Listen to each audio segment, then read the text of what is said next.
Hey there, restaurant pros. It's David Scott Peters, and welcome to episode 90 of the Restaurant Prosperity Formula. I've been coaching restaurant owners since 2003, and the Restaurant Prosperity Formula is based on what the most successful restaurant owners I've worked with do on a daily basis to achieve their success. The basic premise of the formula centers around achieving prosperity, freedom for your restaurant, and the financial freedom you deserve. To achieve prosperity, you have to follow a very specific formula made up of leadership, systems, training, accountability, and taking action. Today, we're going to delve into a crucial aspect of restaurant management: understanding and leveraging your descending dollar report. This isn't just about saving a few dollars here and there. It's about a strategic purchasing, waste control, and maximizing your profits. Let's get started. But first, a word from our sponsor. We all know managing costs is one of the most important parts of running a profitable restaurant, especially now. But between fluctuating vendor prices, waste, labor, and the never-ending list of tasks that demand your attention on a daily basis, it can be challenging for even the most experienced of us to manage costs well. That's where Margin Edge comes in. Margin Edge is a complete restaurant management software that automatically uses data from your POS and invoices to show you food and labor costs in real time. Don't wait until it's too late. Margin Edge gives you tools to make decisions in the moment, like a daily P&L, price alerts on key ingredients, and real-time plate costs, all without ever having to touch a spreadsheet. Take control of your costs, work more efficiently, and be more profitable. Go to www.marginedge.com/DSP to learn more and schedule your demo today.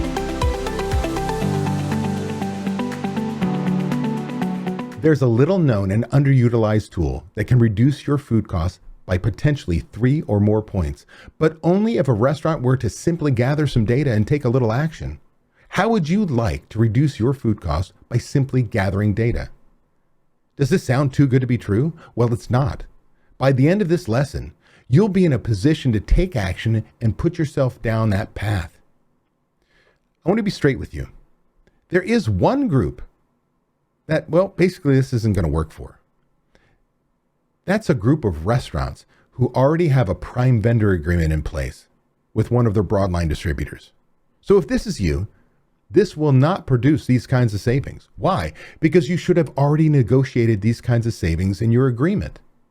It will benefit you when it comes time to renegotiate your agreement.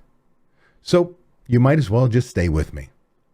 But for everyone else, I'm about to deliver to you a real game changer. Okay, enough already, right? What the heck are you talking about, David? I'm talking about using and creating a descending dollar report with all the products that you purchase, no matter who you order them from. For those who might, well, be familiar, a descending dollar report is provided by most food purveyors.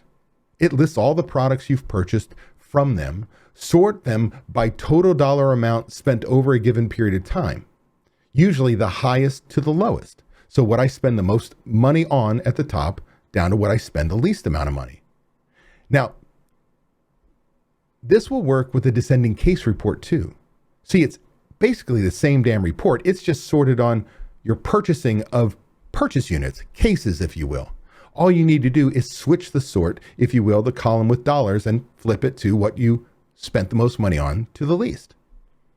So we're going to follow a few steps to put this together. Step 1, you're going to gather the data from your purveyors. This isn't just about looking at your invoices. It's about compiling comprehensive data on every item you purchase. This data is gold. It's the foundation of a strategy that can transform your restaurant and help you manage your costs.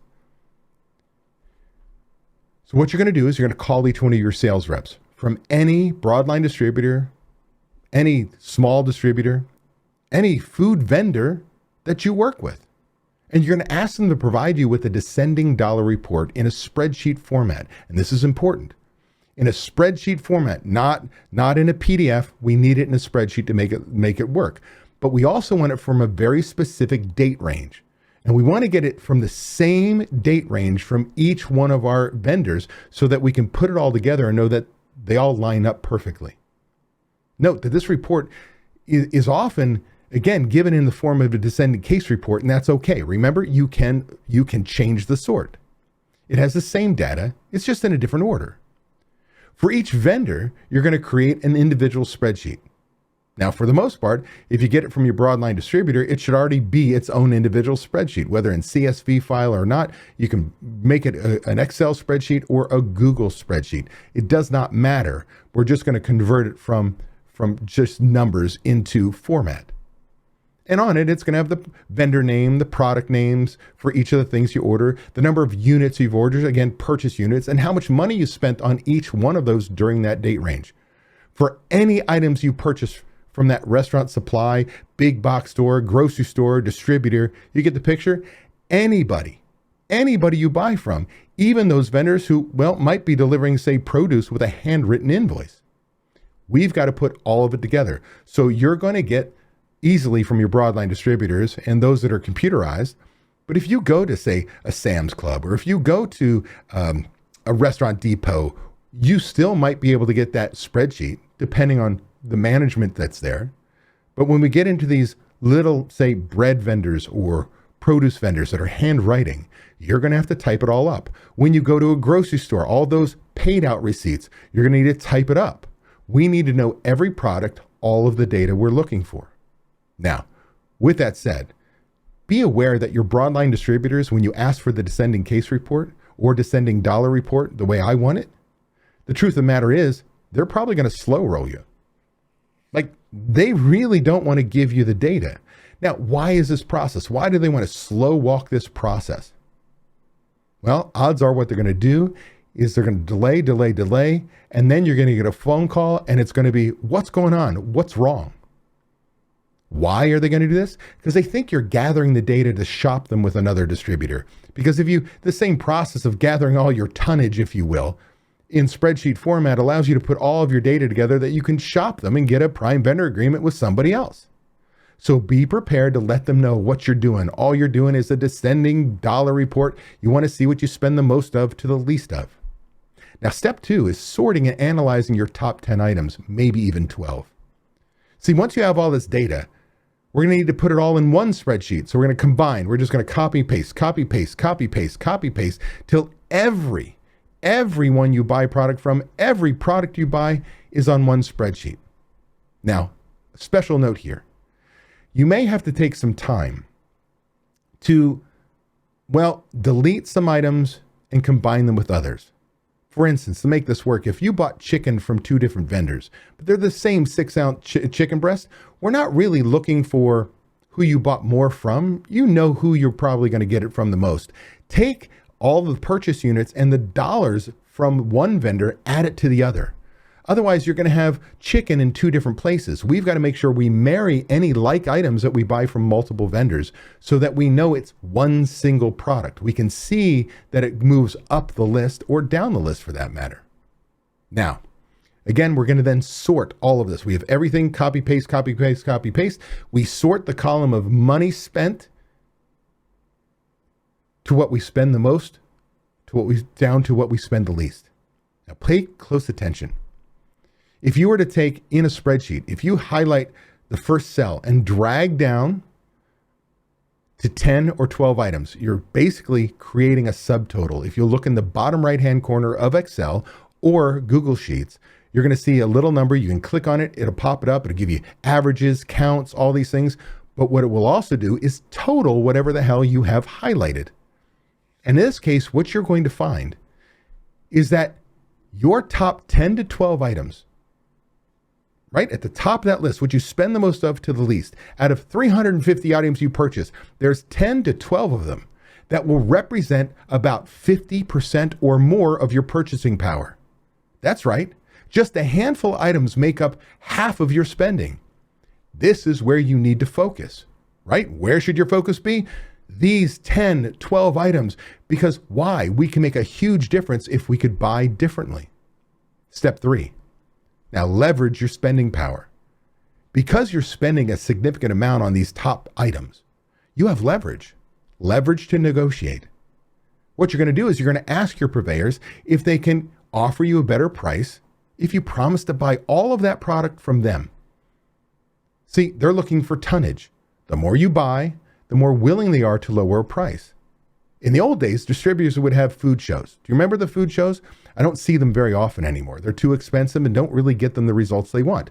But we used to, every quarter or at least once a year, have a food show.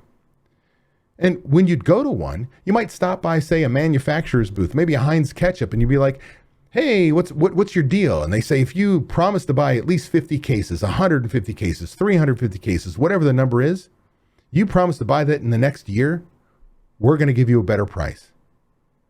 So what you would do, you go around with your card, you say, I'm going to contract to buy this. I'm going to contract to buy that. We're going to contract to buy this to get better pricing.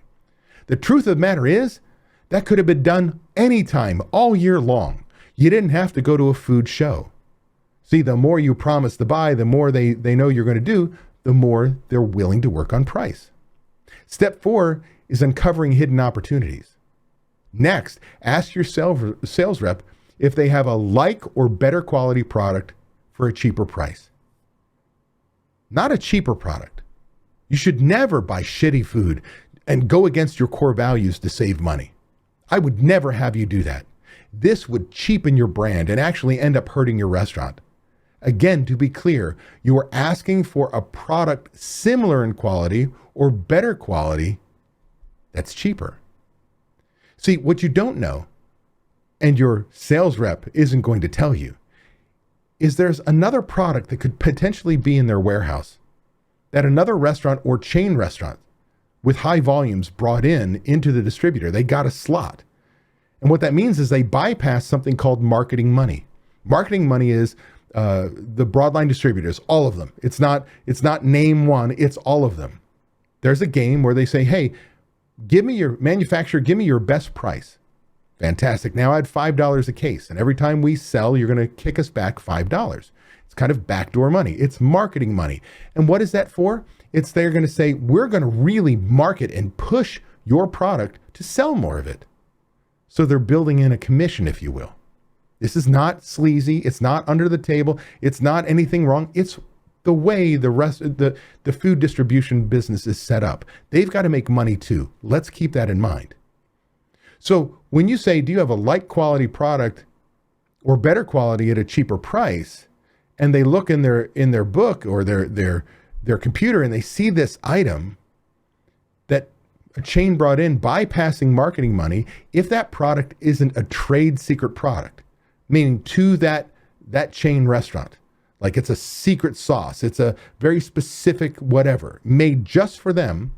If it's something, say, like a Heinz ketchup, well, you can have it too.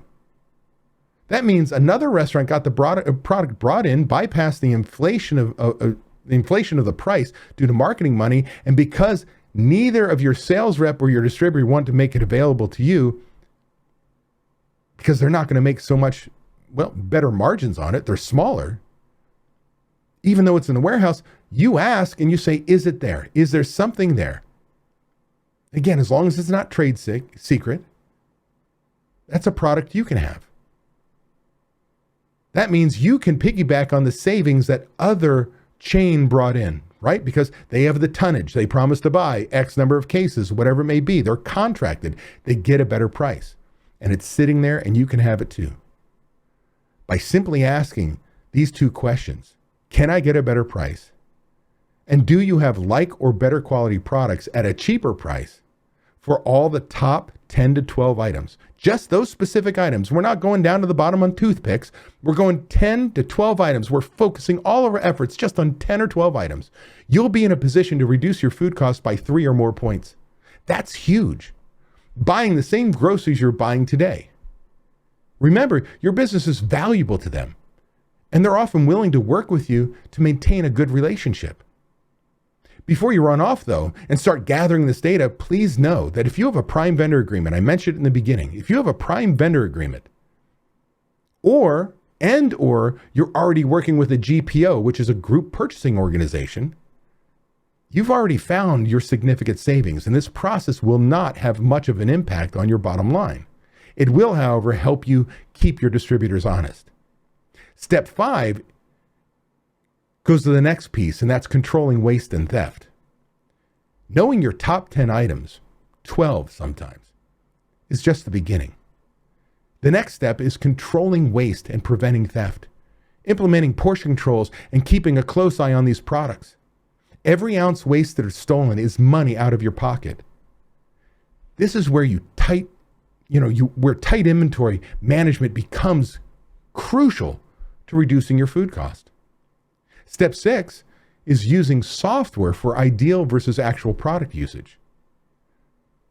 So finally, let's talk about technology. Using food and beverage software to compare ideal versus actual product usage is a game changer. Software can highlight discrepancies, show you where you're losing money and where you can tighten up processes. It's about having the right controls to ensure you're controlling the product that you use. It's critical to use your product effectively. And what is an ideal versus actual product usage? It requires some work. It means you're taking inventories on a weekly basis. It means you're uploading your invoices on a daily basis.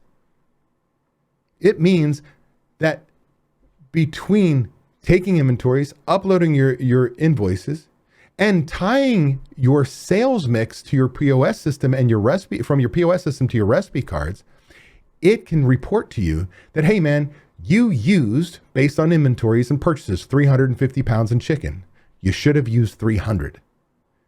Now, when you talk to your kitchen manager or chef and go, why is your food cost high? And they go, I'm not sure. You can literally sit there and highlight 4 line items and say, fix these items. We have a problem. Theft, portion, waste, something's going on, but you can fix it. Now, by the way, with software, you've already gathered the data. Remember when I said you had to call all these vendors? You don't have to do that because you uploaded all the invoices. It's data. It's already in your system. Because you're going to be taking a picture of that invoice every single day, uploading it to the cloud, and like magic, it's automatically going to be put into your software. Whether that's through OCR software and human beings or just human beings. But every one of these software companies are going to be allowing you to take a picture, upload it, and get your invoice all ready for you to examine to make sure it's accurate. This means all you have to do is run a descending dollar report in your software and pick up your phone and start making the calls. Hey, can I get a better price? Do you have a like quality product at like quality or better quality at a cheaper price? Now I'm going to tell you the software that I recommend to my members is Margin Edge. And if you want to learn more about Margin Edge, I want you to please write this very specific link down. I want you to go to marginedge.com/DSP for David Scott Peters. marginedge.com/DSP. This will put you in contact with my guy, Bruce Earl.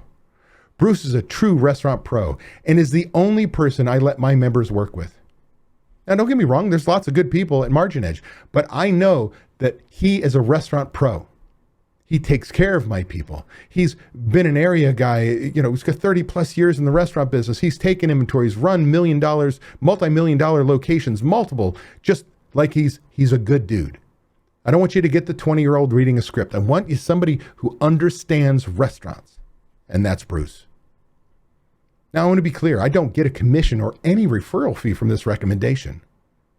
What I get is the knowledge you'll be taken care of. Finally, managing your restaurant's finances isn't just about cutting costs. It's about a smart management, right? About smart management of your resources. By focusing on your descending dollar report, negotiating better prices, uncovering hidden product opportunities, controlling waste and theft, and leveraging technology, you're not just saving money. You're setting your restaurant up for long-term prosperity. Hey, that was an awesome episode. I want to thank you for taking the time to take action on building a better, more prosperous restaurant. Before you go, I want to give you these 3 thoughts. 1, by combining leadership and taking action with systems and training being checked by accountability, you are on your way to creating prosperity for you and your restaurant. 2, I have something I need from you. Please leave a review on Apple Podcasts, Spotify, or wherever you happen to listen to podcasts. By leaving us a review, other restaurant pros seeking out this information are able to find it. I read the reviews, and hearing how this information has benefited you does wonders for me. And 3, if you find any of the discussions helpful, share them. The more restaurant pros who have access to them, the better we become as an industry. For more restaurant resources or to get in contact with me, connect with me at davidscottpeters.com. Be passionate about what you're doing. Be persistent, but more importantly, become better and help everyone around you become better. And your restaurant is going to kick some ass. If you're tired of not being able to leave your restaurant because no one else knows how to run it, I want to make sure you know it doesn't have to be that way. You can leave your restaurant. It is possible to build a team of people who know how you want the restaurant to run. With these trained and responsible people in place, you can give yourself time away. What would you do if you had time away from your restaurant? Would you sleep better?